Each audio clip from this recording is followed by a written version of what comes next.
Start பண்ணி சென்னையில் நாங்கள் ஃபினிஷ் பண்ணுறோம். இந்த 38 மாவட்டத்துக்கும் நாங்கள் போய் பெண்களுக்கான விழிப்புணர்வாகவும் நாங்கள் சிறுபான்மை பிரிவிலிருந்து 2 பெண்கள் இறங்கின மாதிரி எல்லா பெண்களும் வெளியிறங்கி செய்யணும். ஏற்கனவே மதுரையில் இவங்க நல்லா செஞ்சுட்டு இருக்காங்க. இவங்க மட்டும் இல்லாமல் மற்ற எல்லா பெண்களும் சிறுபான்மை பிரிவிலிருந்து எல்லாருமே முன்னேறி வெளியே வரணும்.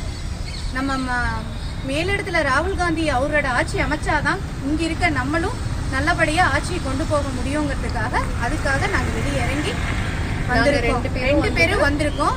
இந்த இடத்துக்கு வந்து ஒவ்வொரு மாவட்டத்தையும் பூர்த்தி செஞ்சுட்டு இருக்கோம். நம்ம மாவட்ட தலைவர்கள், கவுன்சிலர், மகிழால இருந்தும் எல்லாரையும் நாங்க சந்திச்சு இது பண்ணிட்டு இருக்கோம். இதே மாதிரி எல்லா பெண்களும் வெளியே வரணும். யாரும் வந்துட்டு இது இல்லாம இருக்க கூடாது.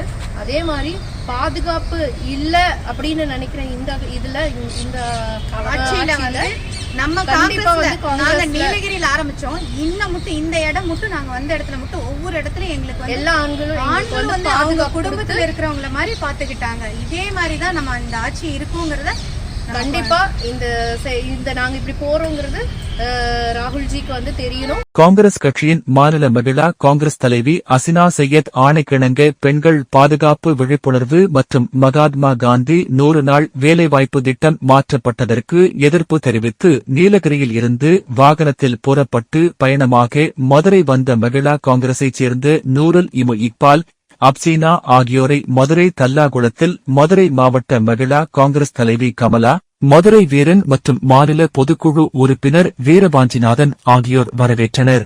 மதுரை காந்தி மியூசியத்தில் உள்ள காந்தி சிலைக்கு மாலை அணிவித்து பின்பு தல்லாகுளம் கமலா நகர் மகிழா காங்கிரஸ் அலுவலகத்தில் சமத்துவ கிறிஸ்துமஸ் விழா கொண்டாடினர்.